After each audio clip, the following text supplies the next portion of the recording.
আল্লাহ চাহে তো ইনশাআল্লাহ তোমরাও বিয়ে করবা, আল্লাহ দিলে তোমাদেরও বাচ্চা সন্তান হবে। সেদিন তোমরা বুঝবা তোমাদের এই অব্যাহত গুনাহ, অসভ্যতার, অস্থিরতার খেসারত তোমাদেরকেই দিতে হবে। আমি একটা উদাহরণ বলি, শুনেন কামাল ভাই। আমাদের কুমিল্লার, আপনি তো চিনবেনই, মুরাদনগর মাদ্রাসার যিনি মুহতামিম শেখুল হাদিস আল্লামা মুফতি আমজাদ হুসাইন সাহেব, বাংলাদেশের একজন অন্যতম আলেম ওয়াইস, উনি নিজে বলছে, এক ভদ্রলোক, ওনার ঘনিষ্ঠ, ওনার মেয়েটা আরেকটা ছেলের সাথে ভাগ্যা গেছে। ভাগ্যা যাওয়ার পরে মেয়েটার তালাশে উনি বহু তালাশ কইরা মোটামুটি সন্ধান পাইয়া আনতে পারে নাই, থানায় মামলা করছে।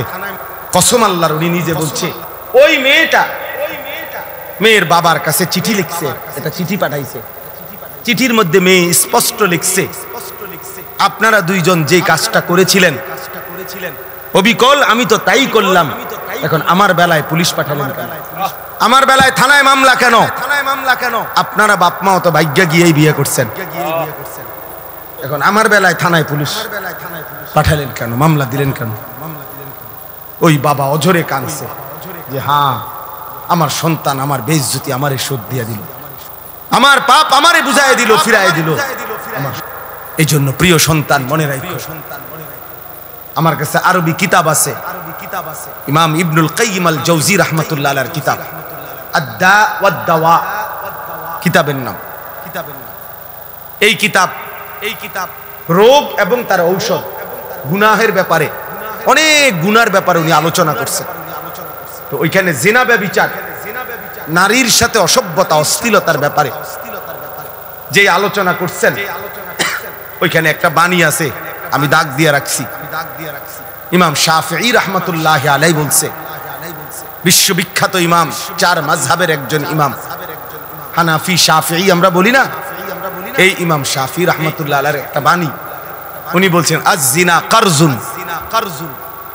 ইমাম শাফিঈ রাহমাতুল্লাহি আলাইহি বলছে, যুবক ছেলেরা বাবা শোনো, উনি বলছে জিনা এবং ব্যভিচার এটা করজ, এটা ঋণ। ঋণ যেমন সুদ দিতে হয়, তোমার এই অসভ্যতা ব্যভিচার তোমার ফ্যামিলির কাউকে না কাউকে দিয়ে সুদ দিতে হবে। আল্লাহর কসম, তোমার যদি বিশ্বাস না হয় এই কিতাব আমি দেখাবো, এবং এই কিতাবের বাংলা অনুবাদও আছে। তোমার সুদ দিতে হবে, যদি তওবা না করে ফিরে না আসে, আল্লাহ যদি মাফ না করে, তাহলে এটার কি দিতে হবে? সুদ। এটা ঋণ। আয-জিনা কারজুন, জিনা এবং ব্যভিচার কর্জ, ঋণ। অতএব দোস্ত আমার, বন্ধু আমার, প্রিয় সাথী আমার, মজলুমের দিকে আরেকবার তাকাও, ইমানদারের খণ্ড বিখণ্ড লাশের দিকে আবার তাকাও, গাজা ফিলিস্তিনের মজলুম মার দিকে আবার তাকাও, আরেকবার নিজের দিকে তাকাও। এমন মুহূর্তে একজন মুসলমান সন্তান এমন করা, নামাজ নাই, সেজদা নাই, আল্লাহ নাই, রাসূল নাই, এগুলো কার মতো তোমরা চুল রাখলা? কারে তোমাদের প্রিয় মানাইরা? কার লেবাস, কার পোশাক তোমাদের পছন্দ হলো? দোস্ত আমার, কোন খেলোয়াড়ের গেঞ্জি পরলা? সে মুসলমান। আর্জেন্টিনার খেলোয়াড় মুসলমান, ব্রাজিলের খেলোয়াড় মুসলমান, তো সে তোমার পছন্দ হলো কেন? মেসি তোমার প্রিয় হবে কেন? এ তো পত্রিকা আসছে, ওর দুইটা বাচ্চা হওয়ার পরে, যে মহিলার থেকে দুইটা বাচ্চা হয়েছে, তার 9 বছর পরে ওই মহিলারে বিয়ে করছে, দুইটা বাচ্চা লইয়া।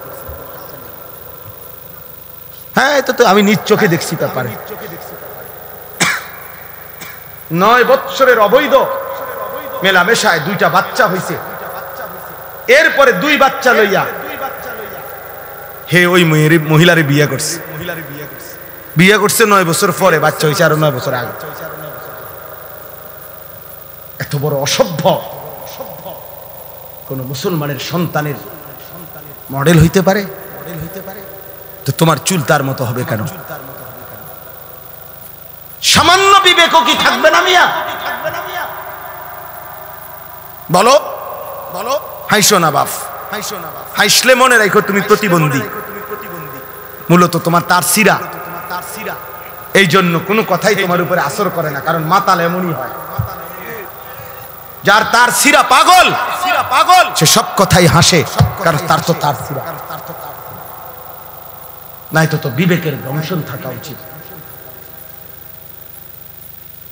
নাই তো বিবেকের মধ্যে একটু অনুশোচনা আসা উচিত যে আমার কি করণীয় এই মুহূর্তে পৃথিবীতে।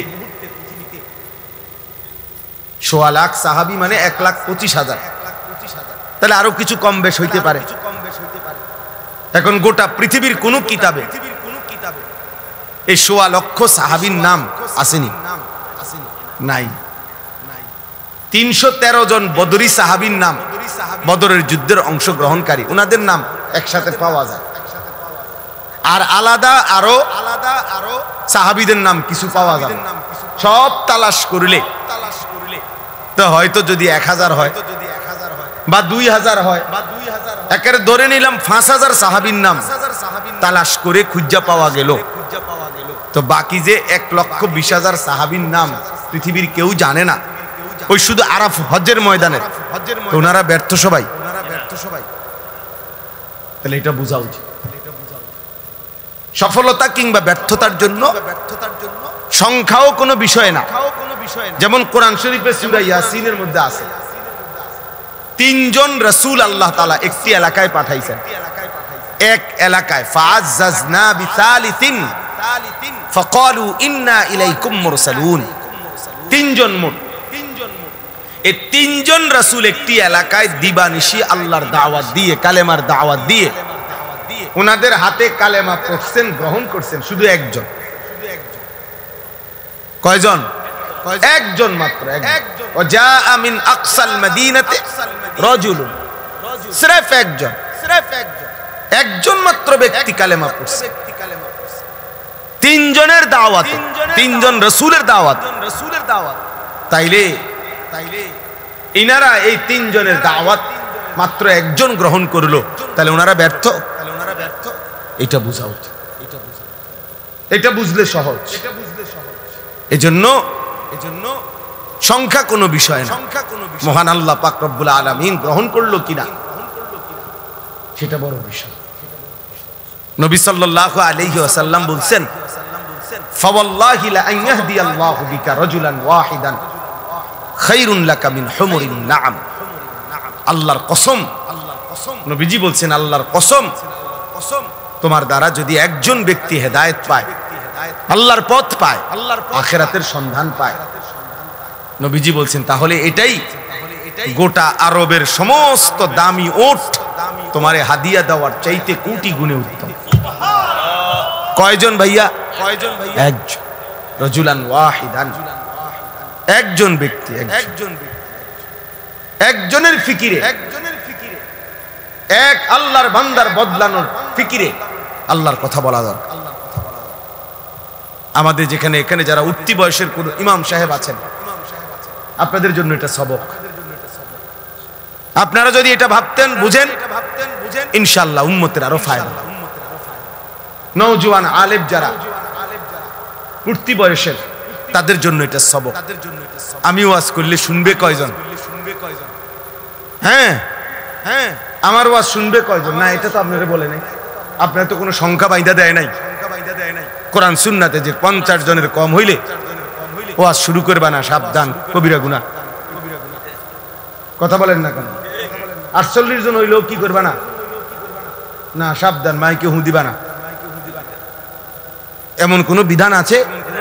তাইলে আল্লাহর কথা বলতে থাকা, আল্লাহর জন্য বলতে থাকা, অল্প হোক বেশি হোক, সারাক্ষণ উম্মতের ফিকির করা।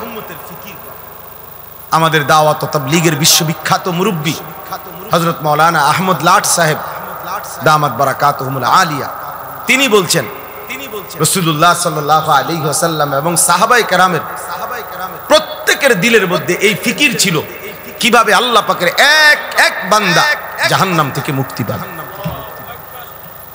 জাহান্নাম থেকে মুক্তি। দোস্ত, এটা ছিল নবীজির ফিকির, এটা ছিল সাহাবায়ে কেরামের ফিকির। একজন আল্লাহর বান্দা কিভাবে বেঁচে যাবে। নবী সাল্লাল্লাহু আলাইহি ওয়াসাল্লাম বলছেন, ওয়া আনা আখিযুন বিহুজাজিকুম। এটা আমি বুঝাইতে হবে, এটা তরজমা বুঝাইবার জন্য এইভাবে বুঝাই। আমি যদি আমার এই দোস্ত আবু হানিফ ভাই ও আমরা সাথী, ব্রাহ্মণবাড়িয়া দারুল আরকাম মাদ্রাসা আমরা একসাথে পড়ছি, অনেক মহব্বতের দোস্ত আমার। তো আমি দেখতেছি যে এখানে আগুনের মধ্যে সে নিজে ঝাঁপ দিতে চাচ্ছে, পড়তে চাচ্ছে। তো আমি তার হাত ধরে বললাম, দোস্ত ওইটা আগুন, তুমি যাইও না, তুমি জ্বলে যাইবা। সে আমার ইচ্ছা করলে আমার হাত ধরে রাখলে ছেড়ে দিতে পারে, ছাড় বেটা, আমি যাবই, তোর কি? ঠিক আছে, হতে পারে। এবার আমি কাঁধে ধরলাম, কাঁধে হাত দিয়ে বললাম, দোস্ত না, তুমি ওই আগুনে যাইও না, তুমি জ্বলে যাইবা, তুমি ক্ষতিগ্রস্ত হবা, আমি বন্ধু তোমারে যাইতে দেব না। এবারও ইচ্ছা করিলে কাঁধের হাত সে ছাড়াই দিতে পারে, কাঁধের থেকে হাত নামাই দিতে পারে, সর বেটা, আমি যাবই।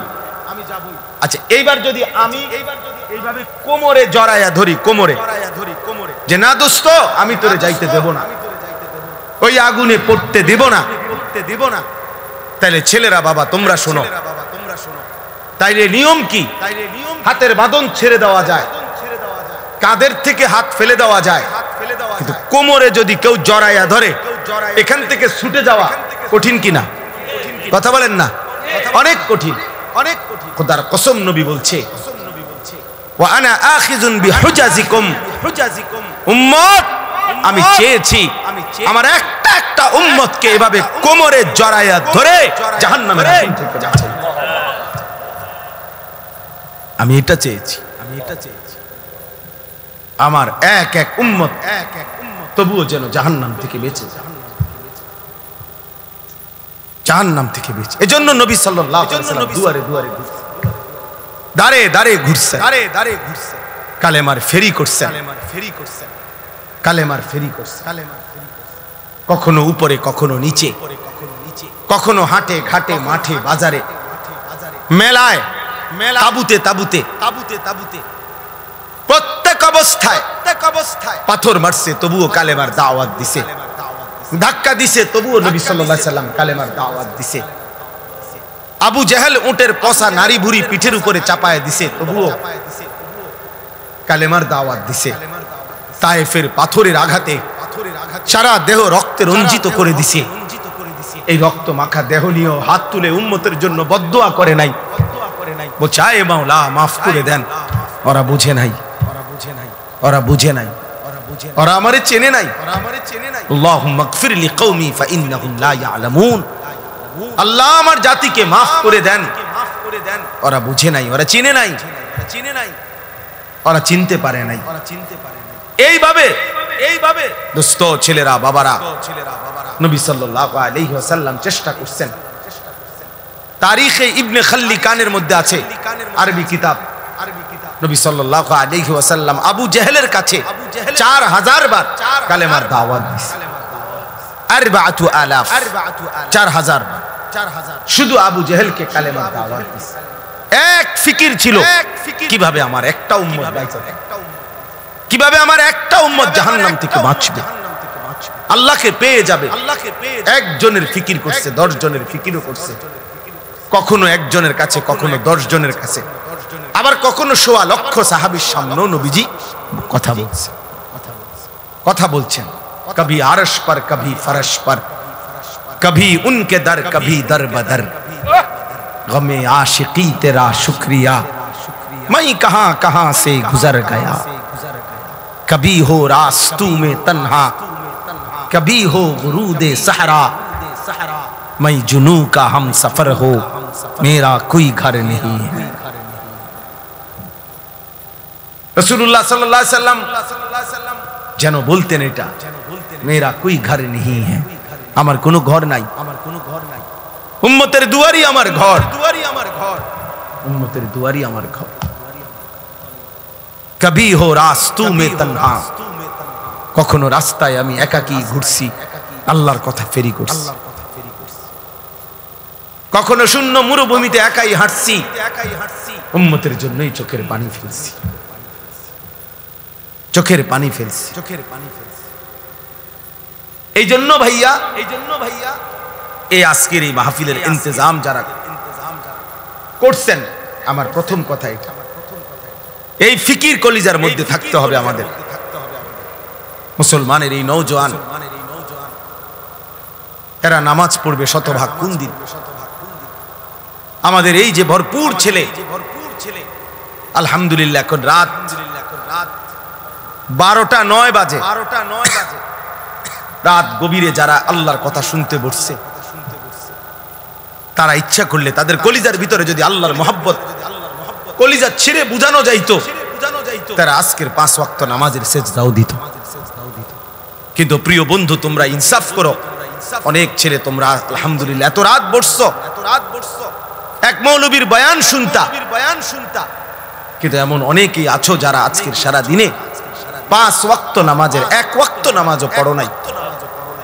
হায় বন্ধু, আমার দোস্ত, আমার সন্তান, আমার ছেলে, আমার ছোট ভাই, তুমি করলাটা কি? কারে নারাজ করলা? কারে নারাজ করলা? কেমনে পারলা? কেমনে সম্ভব হইল? এই বেনামাজি জিন্দেগি, এশার নামাজও পড়লা না।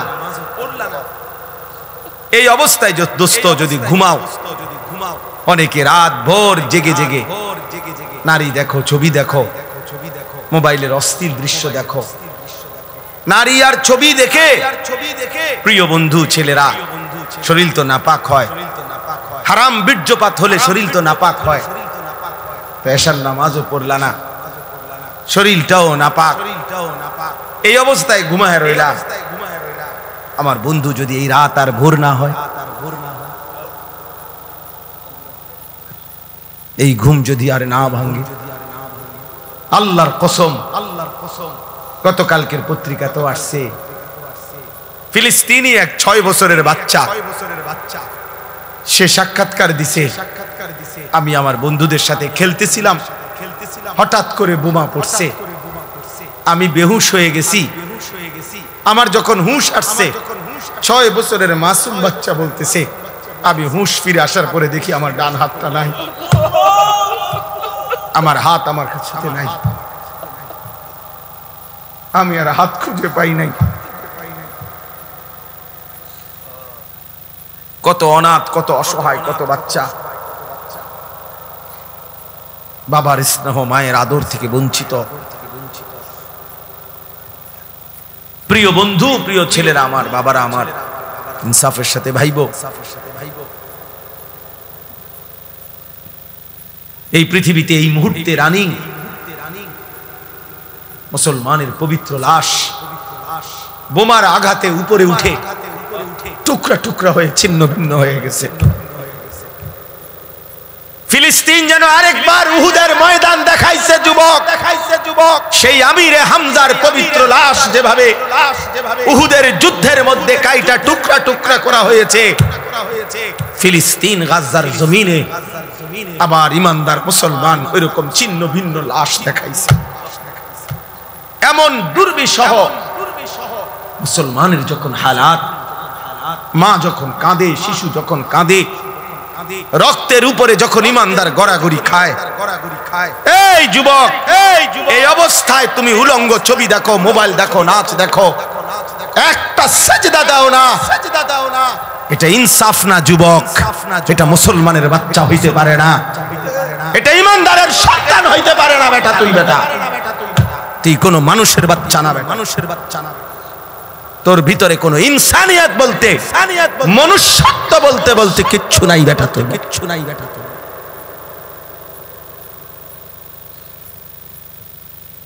ওই জানোয়ার তোর চাইতে ভালো বেটা, চাইতে ভালো বেটা। তুমি মুমিনের রক্ত দেখো নাই, রক্ত দেখো নাই, তুমি মজলুমের আহাজারি শোনো না, ওমা লাকুম লা তুকাতিলুনা ফি সাবিলিল্লাহ ওয়াল মুস্তাদাফিনা মিনার রিজালি ওয়ান নিসাই ওয়াল বিলদান আল্লাযীনা ইয়াকুলুনা রাব্বানা আখরিজনা মিন হাযিহিল ক্বরিয়াতিয যালিমি আহলুহা। আল্লাহ বলে, তোমাদের কি হলো? তোমরা কেন আল্লাহর রাস্তায় জীবন দিচ্ছ না, জিহাদ করছো না? অথচ দুর্বল পুরুষ, শিশু, বৃদ্ধা, নারী, বাচ্চা চিৎকার করে বলছে আর আল্লাহকে ডাকছে, মাওলা। 6 বছরের মাসুম বাচ্চাও কাঁদতেছে, কোনো কান্না, কোনো চোখের পানি, কোনো রক্ত, শহীদের কোনো লাশ। তোমাদের যাদের কলিজার মধ্যে একটু বিবেক নাড়াইলো না, তোমরা কেমন মানুষ? তোমরা কেমন মানুষ? বলো ভাই, বলো ভাই, ইনসাফ করো, ইনসাফ করো, ইনসাফ করো, ইনসাফ করো, রহম করো দোস্ত, রহম করো। ছেলেরা, এত অসভ্যতা মানা। এই ছেলে নামো, এই ছেলে নামো, নামো এখান থেকে বেটা, ফালতু কথা কার বেটা।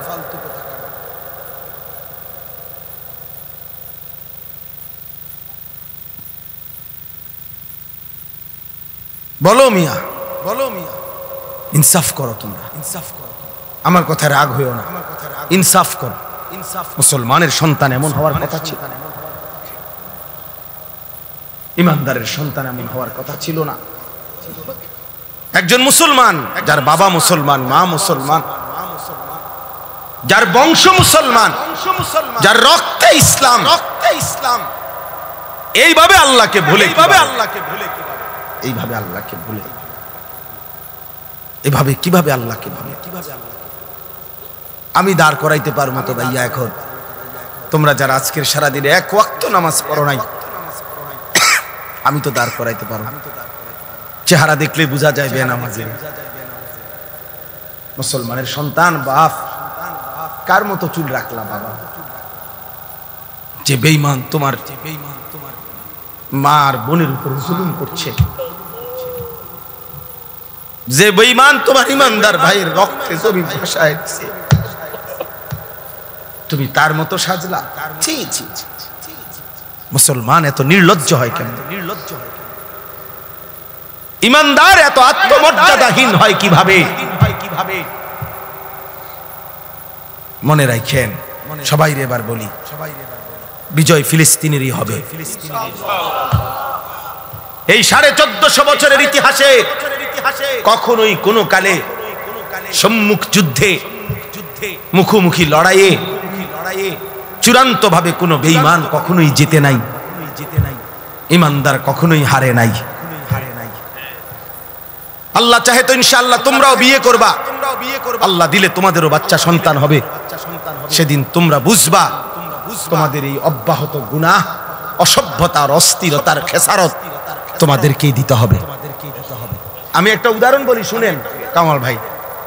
আমাদের কুমিল্লার, আপনি তো চিনবেনই, মুরাদনগর মাদ্রাসার যিনি মুহতামিম শেখুল হাদিস আল্লামা মুফতি আমজাদ হুসাইন সাহেব, বাংলাদেশের একজন অন্যতম আলেম, ওয়াইস, উনি নিজে বলছে, এক ভদ্রলোক, ওনার ঘনিষ্ঠ, ওনার মেয়েটা আরেকটা ছেলের সাথে ভাগ্যা গেছে। ভাগ্যা যাওয়ার পরে মেয়েটার তালাশে উনি বহু তালাশ কইরা মোটামুটি সন্ধান পাইয়া আনতে পারে নাই, থানায় মামলা করছে। কসম আল্লাহর, উনি নিজে বলছে, ওই মেয়েটা মেয়ের বাবার কাছে চিঠি লিখছে, এটা চিঠি পাঠাইছে। চিঠির মধ্যে মেয়ে স্পষ্ট লিখছে, আপনারা দুইজন যে কাজটা করেছিলেন অবিকল আমি তো তাই করলাম, এখন আমার বেলায় পুলিশ পাঠালেন কেন? আমার বেলায় থানায় মামলা কেন? থানায় মামলা কেন? আপনারা বাপ মাও তো ভাগ্যা গিয়েই বিয়ে করছেন, এখন আমার বেলায় থানায় পুলিশ পাঠালেন কেন? মামলা দিলেন কেন? ওই বাবা অঝরে কাঁদছে যে হ্যাঁ, আমার সন্তান আমার বেইজ্জতি আমারে শোধ দিয়ে দিল, আমার পাপ আমারে বুঝায় দিল, ফিরায় দিল আমার সন্তান। এই জন্য প্রিয় সন্তান মনে রাখো, আমার কাছে আরবি কিতাব আছে, ইমাম ইবনুল কাইয়িম আল জাওজি রাহমাতুল্লাহ আলাইহির কিতাব আদ-দা ওয়াদ দাওয়া, কিতাবের নাম। এই কিতাব রোগ এবং তার ঔষধ, গুনাহের ব্যাপারে, অনেক গুনার ব্যাপারে উনি আলোচনা করছেন। তো ওইখানে জিনা, ব্যভিচার, নারীর সাথে অসভ্যতা, অশ্লীলতার ব্যাপারে যে আলোচনা করছেন, ওইখানে একটা বাণী আছে, আমি দাগ দিয়ে রাখছি। ইমাম শাফিঈ রাহমাতুল্লাহ আলাইহি বলছে, বিশ্ববিখ্যাত ইমাম, চার মাযহাবের একজন ইমাম, হানাফি শাফিঈ আমরা বলি না, এই ইমাম শাফিঈ রাহমাতুল্লাহ আলাইহির একটা বাণী, উনি বলছেন আয-জিনা কারজুন। ইমাম শাফিঈ রাহমাতুল্লাহ আলাইহি বলছে, যুবক ছেলেরা বাবা শোনো, উনি বলছে জিনা এবং ব্যভিচার এটা করজ, এটা ঋণ। ঋণ যেমন সুদ দিতে হয়, তোমার এই অসভ্যতা ব্যভিচার তোমার ফ্যামিলির কাউকে না কাউকে দিয়ে সুদ দিতে হবে। আল্লাহর কসম, তোমার যদি বিশ্বাস না হয় এই কিতাব আমি দেখাবো, এবং এই কিতাবের বাংলা অনুবাদও আছে। তোমার সুদ দিতে হবে, যদি তওবা না করে ফিরে না আসে, আল্লাহ যদি মাফ না করে, তাহলে এটার কি দিতে হবে? সুদ। এটা ঋণ। আয-জিনা কারজুন, জিনা এবং ব্যভিচার কর্জ, ঋণ। অতএব দোস্ত আমার, বন্ধু আমার, প্রিয় সাথী আমার, মজলুমের দিকে আরেকবার তাকাও, ইমানদারের খণ্ড বিখণ্ড লাশের দিকে আবার তাকাও, গাজা ফিলিস্তিনের মজলুম মার দিকে আবার তাকাও, আরেকবার নিজের দিকে তাকাও। এমন মুহূর্তে একজন মুসলমান সন্তান এমন করা, নামাজ নাই, সেজদা নাই, আল্লাহ নাই, রাসূল নাই, এগুলো কার মতো তোমরা চুল রাখলা? কারে তোমাদের প্রিয় মানাইরা? কার লেবাস, কার পোশাক তোমাদের পছন্দ হলো? দোস্ত আমার, কোন খেলোয়াড়ের গেঞ্জি পরলা? সে মুসলমান। আর্জেন্টিনার খেলোয়াড় মুসলমান, ব্রাজিলের খেলোয়াড় মুসলমান, তো সে তোমার পছন্দ হলো কেন? মেসি তোমার প্রিয় হবে কেন? এ তো পত্রিকা আসছে, ওর দুইটা বাচ্চা হওয়ার পরে, যে মহিলার থেকে দুইটা বাচ্চা হয়েছে, তার 9 বছর পরে ওই মহিলারে বিয়ে করছে, দুইটা বাচ্চা লইয়া। হ্যাঁ, এটা তো আমি নিজ চোখে দেখছি ব্যাপারে। 9 বছরের অবৈধ মেলামেশায় দুইটা বাচ্চা হয়েছে, এরপরে 2 বাচ্চা লইয়া হে ওই মহিলারে বিয়ে করছে। 9 বছর পরে বাচ্চা হয়েছে, আরো 9 বছর আগে। এত বড় অসভ্য কোন মুসলমানের সন্তানের মডেল হইতে পারে? তো তোমার চুল তার মতো হবে কেন? সামান্য বিবেকও কি থাকবে না মিয়া? বলো, হাইসো না বাপ, হাইসলে মনে রাখো তুমি প্রতিবন্ধী। মূলত তোমার তার সিরা, এই জন্য কোনো কথাই তোমার উপরে আসর করে না, কারণ মাতাল এমনই হয়। যার তার সিরা পাগল, সে সব কথাই হাসে, কারণ তার তো তার সিরা নাই। তো বিবেকের দংশন থাকা উচিত, নাই তো বিবেকের মধ্যে একটু অনুশোচনা আসা উচিত যে আমার কি করণীয় এই মুহূর্তে পৃথিবীতে। 1948 সালে ব্রিটিশ এই ফিলিস্তিন ভূখণ্ডের তাদের অধিকার ছেড়ে দিছিল। 1948 সালে ইসরায়েলের এই বেঈমানরা অবৈধভাবে তাদের এই রাষ্ট্র ঘোষণা দিয়ে সেদিন থেকে মুসলমানদের উপরে ফিলিস্তিনে জুলুম শুরু করেছে। আমার ভাই, আজকে 77 বছর। তুমি এখন ক্যালকুলেটর লাগাও, 1948 থেকে 2025, 77 বছর একটানা মজলুম ফিলিস্তিনি রক্ত দিচ্ছে। অশ্লীলতা তো পৃথিবীর কোনো ভাষায়, কোনো দেশে, কোনো ধর্মে অশ্লীলতাকে আনন্দ বলে না, অসভ্যতাকে আনন্দ বলে না। অতএব ইনসাফ, মূলত দিল মরে গেছে যার, আখিরাত ভুলে গেছে যে, ইনসানের কাতার থেকে যে নিজেকে বিচ্ছিন্ন করেছে, জন্তু এবং জানোয়ারের খাতায় যে নিজের নাম লেখাইছে। অসভ্যতার, অস্থিরতা, আল্লাহকে ভুলে থাকা একমাত্র তার পক্ষে সম্ভব। এবার আমি কোরআন থেকে বলি, কোরআনুল কারীমের সূরা আরাফের মধ্যে আছে স্পষ্ট, আল্লাহ তাআলা বলেছেন ওয়াত্তাবাআ হাওয়াহু ফামাসালুহু কামাসালিল কালব। আল্লাহর কসম, কোরআনের আয়াত। আল্লাহ বলছে মনের ইচ্ছা মতো যে চলে, আমার মনে যা চায় আমি তাই করব। ওয়াত্তাবাআ হাওয়াহু, যে তার নফসের মনের চাহিদার অনুসরণ করে। কিসের আল্লাহ, কিসের রাসূল, কিসের কোরআন? বাদ দে বেটা, এডি হুজুরদের এসব কথা বাদ। আমার মনে যা চায় তাই করব। চুল আমার ইচ্ছা মতো, জামা আমার ইচ্ছা মতো, পোশাক আমার ইচ্ছা মতো। মন চাইলে খাড়াইয়া মুতলাম, মন চাইলে বইয়া মুতলাম, মন চাইলে মানুষের মেয়েরে বিরক্ত করলাম, মন চাইলে সারা রাত উলঙ্গ ছবি দেখলাম, যা ইচ্ছা তাই করলাম। আমার বাবার সম্মান, মার সম্মান, কিচ্ছুর আমার কোনো পরোয়া নাই। আল্লাহর কসম, কোরআনে আল্লাহ বলছে এমন জীবন যার, তার দৃষ্টান্ত কামাসালিল কালব, কুত্তার মতো, কুত্তার মতো, কুত্তার মতো। এই নাফরমান, এই জিন্দেগি কুত্তার জিন্দেগি, কুত্তার জিন্দেগি। এজন্য বেনামাজ জীবনে রাখিস, তোর জিন্দেগি কুত্তার জীবন। সেজদাবিহীন যুবক মনে রাখিস, তোর জীবন কুত্তার জীবন। সারা রাত উলঙ্গ ছবি দেখো যারা, নারী ছবি, মোবাইলের অস্থির দৃশ্য, মনে রাখিস বেটা তোর জীবন কামাসালিল কুত্তার জীবন, জানোয়ারের জীবন। এই একবার সুযোগ পাইছি, একবারই বললাম, আরেকবার আসতে হবে জরুরি না, আরেকবার আসার কোনো প্রয়োজন নেই। আর যদি না বাঁচি, আরেকবার যদি বলার সুযোগ না পাই,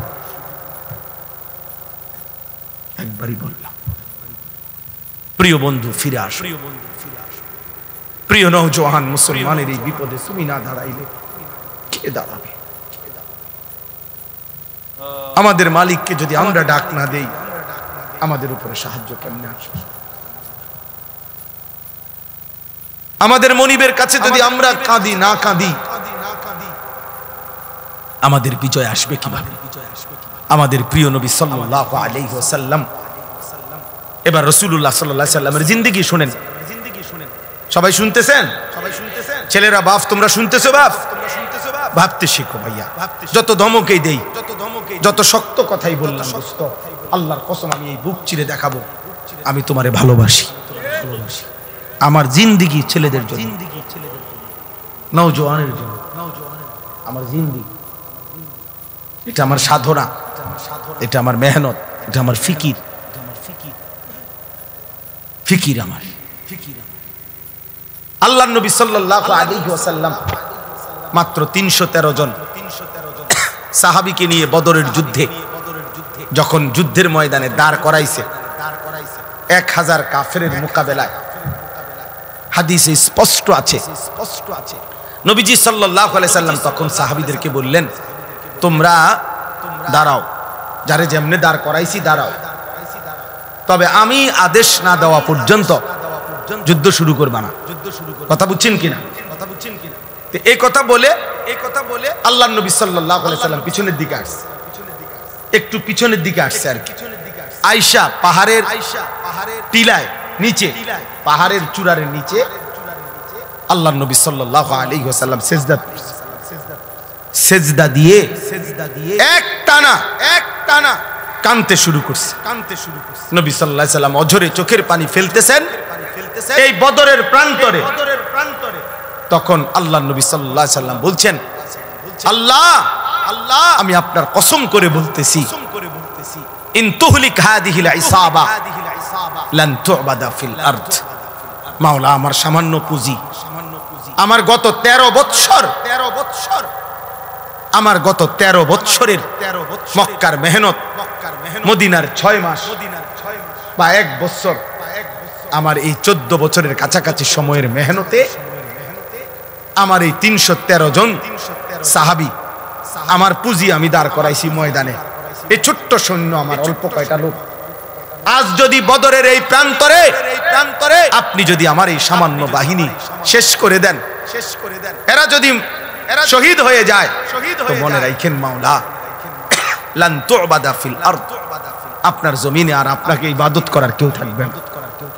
আমার পুঁজি তো 313 জন, ওরা যদি শহীদ হয়ে যায় সবাই, আপনার সেজদা দিবে কে? আপনার গোলামি করবে কে? এইভাবে আল্লাহর নবী সাল্লাল্লাহু আলাইহি সাল্লাম অঝরে কাঁদতেছিলেন আর বলতেছিলেন, আহাজারি করতেছিলেন। আল্লাহ রাব্বুল আলামিন ঠিক তখন জিবরাইল পাঠাইয়া নবী সাল্লাল্লাহু আলাইহি সাল্লামকে সরাসরি জানায় দিবেন, বন্ধু ফাস্তাজাবা লাহুম রাব্বুহুম, আপনার দোয়া আমি কবুল করেছি। আমি আল্লাহ আসমান থেকে এই মুহূর্তেই জিবরাইলের নেতৃত্বে 1020 ফেরেশতার কাফেলা আপনার সাহায্যে পাঠাচ্ছি। আন্নী মুমিদ্দুকুম বিআলফিন মিনাল মালাইকাতি মুরদিফিন, আমি এক্ষুনি পাঠাচ্ছি। আপনার সাথে আপনার সাহাবীদের সাথে কাঁধ মিলিয়ে ফেরেশতারা যুদ্ধ করে। বদরের যুদ্ধে আল্লাহ তাআলা মুমিনের বিজয় দান করছেন, বিজয় দান করছেন। তাহলে এই জন্য ভাইয়া, প্রিয় ভাই আমার, রাসূলুল্লাহ সাল্লাল্লাহু আলাইহি ওয়াসাল্লাম চোখের পানি ফেলছেন আল্লাহর নবী সাল্লাল্লাহু আলাইহি ওয়াসাল্লাম। আজকে আমরা তো কম পক্ষে চোখের পানিটা তো ফেলতে পারি। এই মুহূর্তে আমরা যদি গাজা যাইতে তো চাই, যাওয়ার জন্য কসম আল্লাহর, শুধু মাহফিলে বলতেছি না, একাকিত্ব মালিকের কাছে হাজারবার বলছি, মালিক যদি এই জান তোমার পছন্দ হয় তো এই জান দিতে রাজি আমি, তবুও মজলুমকে বাঁচায় দাও, মজলুমকে বাঁচায় দাও। যে সারা বাংলাদেশ ব্যাপী যখন মিছিল হয়েছে, আমাদের সবাই আমরা মিছিল করছি, আলহামদুলিল্লাহ আমরাও মিছিলে গেছি, আমরাও মিছিল। আমার ছোট ছেলে, আমার 2 ছেলে, আমার বড় ছেলে 13 বছর, ওরে আমি সাথে নিছি। তো আমার 7 বছরের ছোট ছেলে, এই যে আমাদের সারা দেশ একসাথে যে মিছিল করলাম আমরা, 7 বছরের ছেলে ওই ধারায় আছে। তা আমি বলি, আব্বা তুমি ছোট মানুষ, তুমি যাইও না। আলহামদুলিল্লাহ মালিকের দয়া, আমার বিবি ওই আমারে বলতেছে যে আমার পক্ষ থেকে আমি আমার ছোট ছেলের দিলাম, কসম আল্লাহ, বলছে ওরও নিয়ে যান, এটা আমি আমার পক্ষ থেকে দিই। অতএব আমি এই মাত্র বলছি, রাসূলুল্লাহ সাল্লাল্লাহু আলাইহি সাল্লামের একজন মহিলা সাহাবী হযরত আয়েশা রাদিয়াল্লাহু তাআলা আনহার বড় বোন হযরত আসমা রাদিয়াল্লাহু তাআলা আনহা, ওনার ছেলে ছিলেন আব্দুল্লাহ ইবনে জুবায়ের রাদিয়াল্লাহু তাআলা আনহু, বিখ্যাত সাহাবী। সর্বশেষ উনি যখন হাজ্জাজ ইবনে ইউসুফের বিরুদ্ধে যুদ্ধ করার জন্য বের হইতেছিল, শেষবারের মতো দুশমনের মোকাবেলায় যুদ্ধে যাওয়ার সময় ওনার আম্মা এই আসমা হযরত আবু বকর সিদ্দিক রাদিয়াল্লাহু তাআলা আনহুর মেয়ে, উনি তখন 90 ঊর্ধ্ব বয়স, উনি চোখে দেখতেন না, অন্ধ হয়ে গেছিলেন। এই মহিলা আসমা আবু বকর রাদিয়াল্লাহু তাআলা আনহুর কন্যা, মানে আয়েশা রাদিয়াল্লাহু তাআলা আনহার বোন। তো আব্দুল্লাহ ইবনে জুবায়ের ওনার ছেলে, উনি যুদ্ধে যাবে, শেষবারের মতো মার কাছে আসছে বিদায় নিতে। মারে আয়েশা বলছে, মা আমার এই শেষবারের মতো দোয়া করে দাও, আমি শহীদ হওয়ার জন্য দুশমনের মোকাবেলায় যাচ্ছি। তো মা তো চোখে দেখে না, আমরা নিজে উর্দু কিতাবে পড়ছি। উনি কাছে আসছে, মা উনারে কাছে আসতে কইছে, তো কাছে আসছে, আর হযরতে আসমা চোখে দেখেন, আমি হাত বাড়াইছে ছেলের গায়ে দোয়া করার জন্য, হাত লাগাইয়েই হাত সরাই ফেলছে। সাথে সাথে হযরত আব্দুল্লাহ ইবনে জুবায়ের অবাক হয়ে গেছে যে আমার মা আমার গায়ের থেকে হাত সরাই ফেললো কেন। ওনার আম্মা আসমা 90 বছরের ঊর্ধ্বে যার বয়স, মুসলিম নারী, সেই মা বলতেছে, আব্দুল্লাহ তুমি না শহীদ হওয়ার জন্য যুদ্ধে যাচ্ছ বললা? বলছে, হ মা, শহীদ হওয়ার জন্যই তো যাচ্ছি। হযরত আসমা বলছে, তাহলে সন্তান আমার লোহার বর্ম গায়ে দিলা কেন? লোহার পোশাক গায়ে দিলা কেন? যদি বলো শহীদ হবা, তাহলে গায়ে লোহার পোশাক পরলা কেন? তুমি না বলে শহীদ হবা, খোলো এই পোশাক, আল্লাহর জন্য জান দিয়ে দাও। তো পোশাক খুলে ফেলছে উনি। এরপরে খালি জামায়, শুধু স্বাভাবিক জামা দিয়ে যুদ্ধ করে হযরত আব্দুল্লাহ ইবনে জুবায়ের শাহাদাত বরণ করছে। আরো শোনো যুবক, আমি উর্দু কিতাবে এই ঘটনাও পড়ছি। আল্লাহর নবী সাল্লাল্লাহু আলাইহি সাল্লামের একজন সাহাবী ছিল হাবিব ইবনে যায়েদ, হাবিব ওনার নাম। নবী সাল্লাল্লাহু আলাইহি সাল্লামের এই সাহাবীকে একজন মিথ্যা নবী দাবিদার, সর্বপ্রথম যে নিজেকে মিথ্যুক নবী দাবি করছিল নবী সাল্লাল্লাহু আলাইহি সাল্লামের ইন্তেকালের কয়েকদিন আগে, তার নাম হলো মুসাইলামাতুল কাজ্জাব। তখন নবীজি তখন জীবিত, একেবারে লাস্ট টাইম। এই সময় সে নিজেকে মিথ্যা নবী দাবি করছিল। এই মিথ্যুকের অনুসারী যে কয়েকজন, তারা ঘটনা চক্রে এই রাসূলুল্লাহ সাল্লাল্লাহু আলাইহি সাল্লামের মাত্র 16 থেকে 17 বছর বয়সী হাবিব ইবনে যায়েদ এই সাহাবীকে বন্দী করছে, আটকাইয়া ফেলছিল। আটকাইয়া যখন মুসাইলামা ওই মিথ্যুক ভণ্ড নবী দাবিদারের কাছে আনছে, তো ওই বেঈমান মুসাইলামা ওনার এই সাহাবী হাবিবকে, সুন্দর চেহারা 17 বছরের ছেলে, নবীজির সাহাবী, ওনাকে বলছে, হাবিব তুমি একবারের জন্য শুধু বলো আমি মুসাইলামা আল্লাহর নবী। এই তখন হযরত হাবিব বলছে, আল্লাহর কসম, আশহাদু আন্না মুহাম্মাদান রাসূলুল্লাহ ওয়া আনতা কাদ্দাব, আমি সাক্ষ্য দিচ্ছি মুহাম্মদ সাল্লাল্লাহু আলাইহি সাল্লাম তিনি আল্লাহর রাসূল আর তুই মিথ্যুক। কিতাবে আছে বন্ধু, এই মুসাইলামা ওনার ডান হাত কেটে ফেলে দিছে, বলছে এবার বল, বলছে লা আনতা কাজ্জাব বাল মুহাম্মাদুর রাসূলুল্লাহ সাল্লাল্লাহু আলাইহি সাল্লাম। বাম হাত কেটে ফেলে দিছে, বলছে এবার বল, বলছে লা আনতা কাজ্জাব। ডান পাও কেটে ফেলে দিছে, বলছে এবার বল, লা আনতা কাজ্জাব। বাম পাও কেটে দিছে, উনি এবারও বলছে লা আনতা কাজ্জাব, তুই মিথ্যাবাদী। শেষ পর্যন্ত জিহ্বা টেনে ছিঁড়ে ফেলছে, শরীরটা কাইটা টুকরা টুকরা করে, খোদার কসম বুটি বুটি পিস পিস বানায় ফেলছে, গোশতের টুকরার মতো। এরপরে হযরত হাবিব ইবনে যায়েদের পবিত্র লাশকে টুকরা টুকরা করে ছিন্ন ভিন্ন করে ফেলে দিছে। আমরা ওই কিতাবে পড়ছি, ওনার এই খবর মদিনায় আসছে যে ওনারে যে এভাবে নির্মম ভাবে শহীদ করছে। তখন ওনার মা ছিল মহিলা সাহাবী, ওনার আম্মাও মহিলা সাহাবী, উম্মে আম্মারা ওনার মায়ের নাম। এই উম্মে আম্মারা তিনি ওনার কাছে আইসা লোকেরা শুনাইছে, মা তোর ছেলে হাবিব মুসাইলামার বাহিনীর হাতে শাহাদাত বরণ করছে, কিন্তু উনারে বলছে, মা তোর ছেলের মৃত্যু বড় নির্মম মৃত্যু হইছে। মুসাইলামা একটা একটা করে অঙ্গ কাইটা কাইটা টুকরা টুকরা করে একেবারে পিস পিস বানায় ফেলছে, কিন্তু তোমার সন্তান একবারের জন্য মদিনার রাসূলকে অস্বীকার করে নাই, মুসাইলামাকে এক সেকেন্ডের জন্য নবী মানে নাই। বারবার তোমার সন্তান শেষ নিঃশ্বাস পর্যন্ত মদিনা ওয়ালার নাম বলে গেছে। এই তখন আমরা কিতাবে পড়ছি, ওই মহিলা, ওই সাহাবীর মা একটা চিৎকার দিয়া সবার সামনে বলছে, লিহাদাল ইয়াউম আরদাতুহু, মদিনাবাসী আল্লাহর কসম এমন একটা দিনের জন্যই আমি আমার সন্তানকে বুকের দুধ খাওয়াইছি।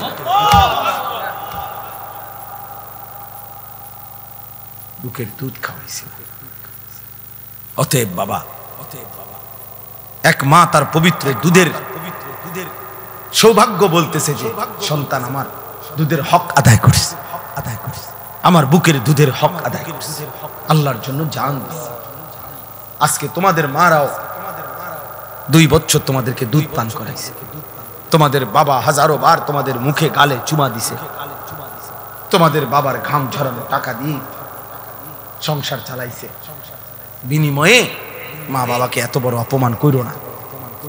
রাসূলুল্লাহ সাল্লাল্লাহু আলাইহি ওয়াসাল্লাম 23 বছরে কি পরিমাণ কাঁদছেন, তিনি কাঁদছেন। আমি প্রায় বলি এই কথাটা যে নবী সাল্লাল্লাহু আলাইহি সাল্লাম অসংখ্য উম্মতের আমলনামা দেখে যখন দেখবে পৃষ্ঠার পর পৃষ্ঠা নামাজ নাই, রোজা নাই, হালাল হারামের কোনো অনুভূতি নাই, পাক নাফাক বলতে কিচ্ছু নাই, আহা 30 বছর ফজরের নামাজ পড়ে না এমন উম্মত 40 বছর কোনদিন হারাম ছাড়া হালাল খায় নাই, সুদের ব্যবসা করে গেছে 40 বছর, দাড়ি কাইটা গেছে 30 বছর, মিথ্যা বলছে 60 বছর বয়স, আমল নামায় দেখা যায় বিড়ি আর সিগারেট ছাড়া কোনো দিন বাকি নাই, গালি ছাড়া কোনো দিন নাই, নাচ গান টেলিভিশন ছাড়া কোনো রাত নাই।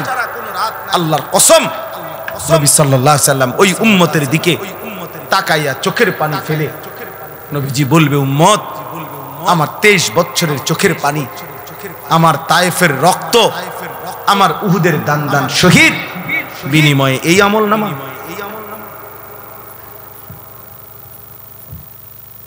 এই আমল নামা।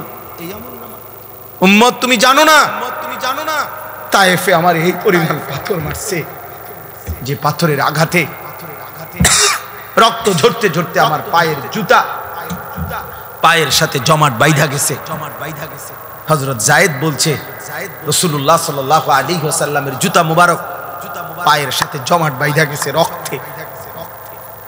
নবীজি জিজ্ঞেস করবে, উম্মত এতটা রক্ত ঝরাইলাম, উহুদের ময়দানে দান দান শহীদ করলাম, ক্ষুধার কষ্টে পেটে 2টা পাথর বাঁধলাম, সারা রাত দাঁড়িয়ে আম্মা জান আয়েশা রাদিয়াল্লাহু তাআলা আনহা নবীজির স্ত্রী বলছেন, আমার ভাই আমি শেষ করে দিচ্ছি, নবীজির স্ত্রী আম্মা জান আয়েশা রাদিয়াল্লাহু তাআলা আনহা বলছেন, আমি আমার রাসূলকে দেখছি এশার নামাজের পরে একটু পরেই তিনি দাঁড়াইছে, ফজরের নামাজের আজানের আগ পর্যন্ত এক দাঁড়ানোতে, আল্লাহর কসম উম্মতের জন্য এক দাঁড়ানোতে চোখের পানি ফেলে কাঁদছে আর দোয়া করছে।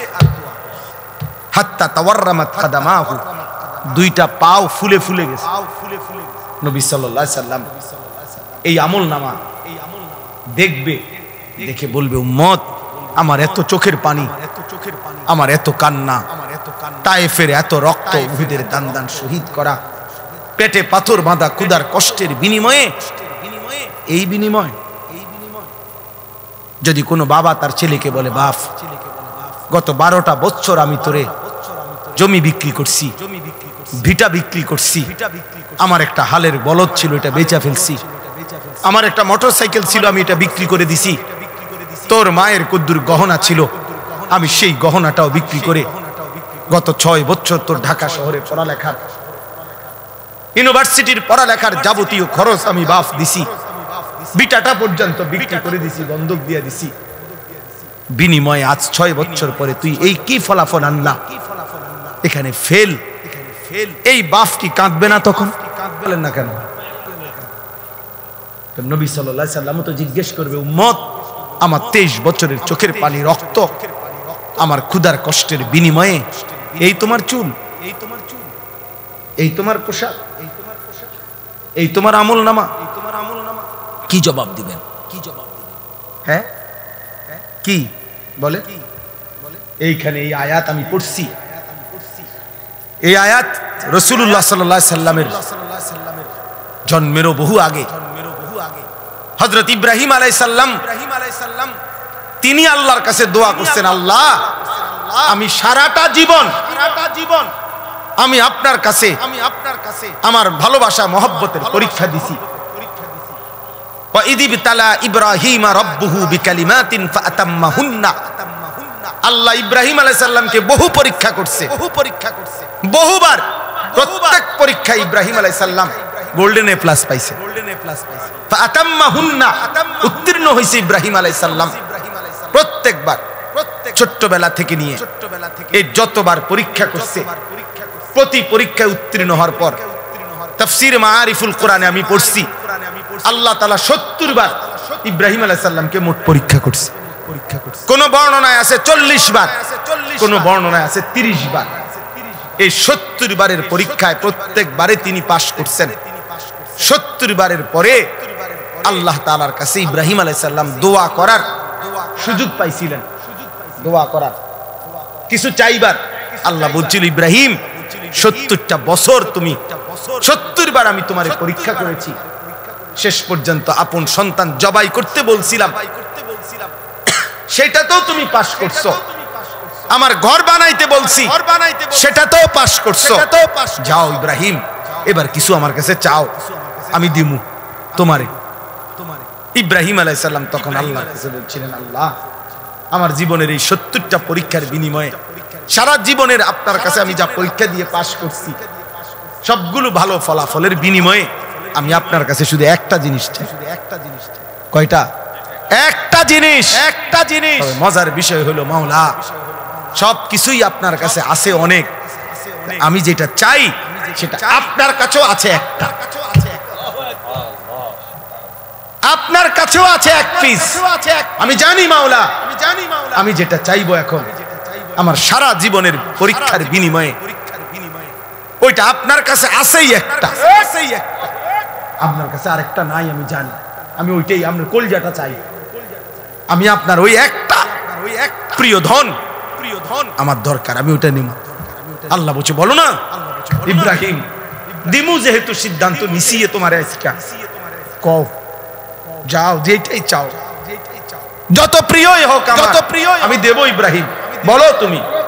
ইব্রাহিম আলাইহিস সালাম তখন এটা চাইছে, রব্বানা ওয়াবআস ফীহিম রাসূলাম মিনহুম, আল্লাহ আমার সন্তান ইসমাঈলের বংশে আমি ওই শেষ জামানার পয়গম্বর, আখেরি পয়গম্বর, নবী দু জাহান, নবী দু শাহান, নবী দু আলম, ফখরে মওজুদাত, সৈয়দুর রসুল, মুসদ্দিকুর রসুল, নবীউল আম্বিয়া, ইমামুল মুত্তাকিন, ইমামুল মুরসালিন, ইমামুল আতকিয়া, ইমামুল আম্বিয়া, ইমামুল মুরসালিন, খায়রু খালকিল্লাহ মুহাম্মদ আরবি সাল্লাল্লাহু আলাইহি সাল্লাম, আখিরি মুহাম্মদ বন্ধুকে আমি আমার সন্তানের বংশে চাই। আমি মুহাম্মদ চাই, মুহাম্মদ।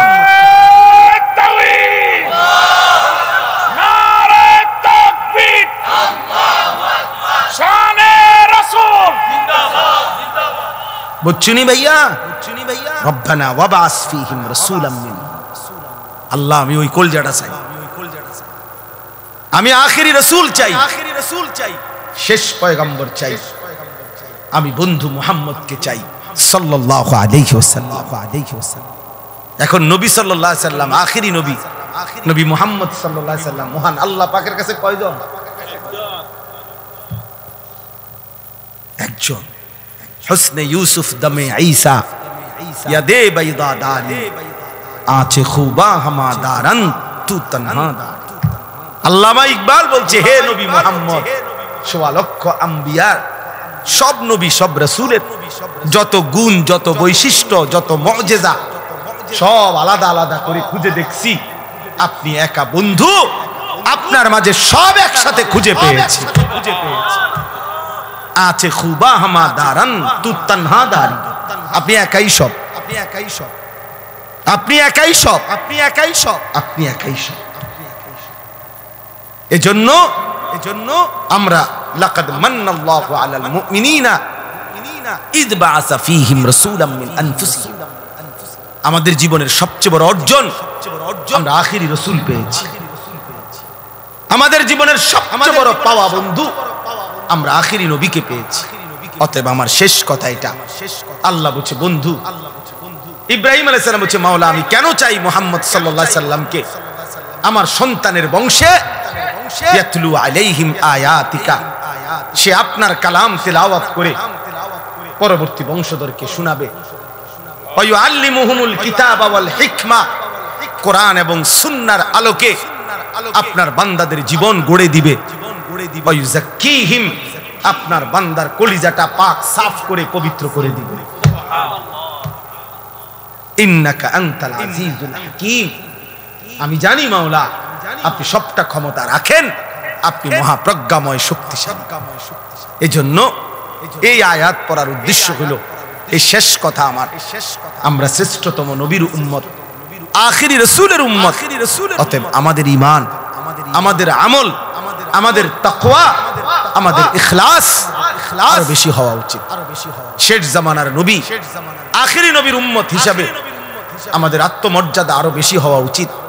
এজন্য প্রিয় যুবক বাবা, পর্দার আড়ালের মা বোন, এত বড় শ্রেষ্ঠতম নবী পেয়ে আমরা যদি জিন্দেগিটা এভাবে নষ্ট করে দেই, এটা উচিত না, এটা ইনসাফ না, এটা ইনসাফ। এজন্য আমি অনুরোধ করছি, আজকে এই রাত গভীরে তোমরা যারা কিশোর নওজোয়ান এতটা কষ্ট করে, এত রাত অবধি বসে রইলা, আমি তোমাদের কাছে অনুরোধ করি ভাইয়া, মাথার চুল থেকে পায়ের নখ পর্যন্ত তুমি যেহেতু সুন্দর নিজেকে সাজাইতে চাও, আমিও বলি তুমি সুন্দর হও, কিন্তু সেই সৌন্দর্য নিজেকে যেহেতু সুন্দর করতে চাও, আল্লাহর কসম প্রিয় নবী সাল্লাল্লাহু আলাইহি সাল্লামের চাইতে সুন্দর এই কায়নাতে আর কেউ হইতে পারে না। অতএব সুন্দরী যেহেতু পছন্দ, তাহলে রাসূলুল্লাহ সাল্লাল্লাহু আলাইহি সাল্লামের সৌন্দর্য গ্রহণ করা এটাই সবচেয়ে বেশি বুদ্ধিমান এবং বিবেকবানের উচিত। কারণ প্রিয় নবী সাল্লাল্লাহু আলাইহি সাল্লাম তিনি হাসলেও সুন্দর, তিনি কাঁদলেও সুন্দর, তিনি হাঁটলেও সুন্দর, তিনি বসলেও সুন্দর। হাজারো সাহাবী নবী সাল্লাল্লাহু আলাইহি সাল্লামের সৌন্দর্যের বর্ণনা দিয়েছেন। নারীরা, পুরুষেরা, সাহাবীরা সবাই নবীজির সৌন্দর্যের প্রমাণ করছেন। 1450 বছর ধরে আপনজন দুশমন সবাই নবীজির জীবনী গবেষণা করছে। ইমানদারের কাছেও তিনি শ্রেষ্ঠ, পৃথিবীর সমস্ত কাফের বেঈমানের কাছেও আল্লাহর রাসূল সাল্লাল্লাহু আলাইহি সাল্লাম শ্রেষ্ঠ। তাহলে তিনি বন্ধুর কাছেও শ্রেষ্ঠ, তিনি দুশমনের কাছেও শ্রেষ্ঠ।